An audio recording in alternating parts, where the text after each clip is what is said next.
Alam mo ba yung ano? Akala ko hindi mamamatay yung ano, yung nag-sara ng pinto. Mamatay ko lang. Kasi ang tapas niya. Ito lang tayo. Pagkasara ng pinto, hindi tumama gumano. Pero tumalsik siya. Pero baka mag-ang mga tao. Di ba naman ako nag-uro? Sa taas ng kantin. Sa subject. Doon sa kabila yun. Balila yung ano. Hindi, yung sakta ng kasi sa atin.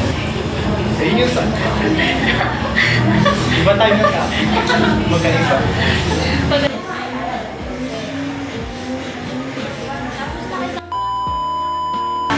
Ay, yung balila na yan.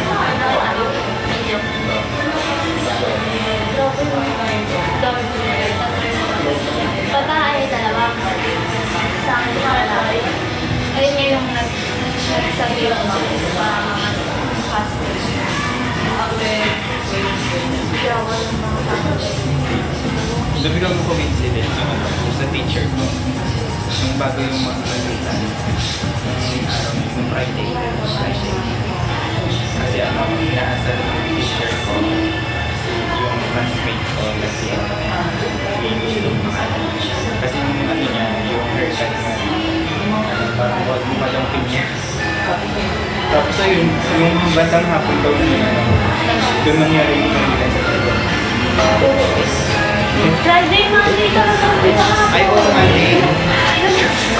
Nag-iisip ako eh. Oh, Monday. Matakyar. Kanina yung teacher ko sabi, sorry siya sa tinanong niya ng ano. At di ba dahilan na ano? Kasi Dating ano talaga mo. Eh, ano eh. ba yan? Ano pa yan? May nasa Tacloban ako, nasa ano ba? Nasa Cavite City ako. Bakit dalawa yun? Tacloban mo. Tacloban, dalawa yun eh. Kasi nung binubuli ng ano doon. Yung namari. Oh! Dalawa kasi yung namaril eh. Basta yung ano, basta yung pinagpinabuli na sa popular hairstyle. Nasa Cavite. Sorry ah. Sensya.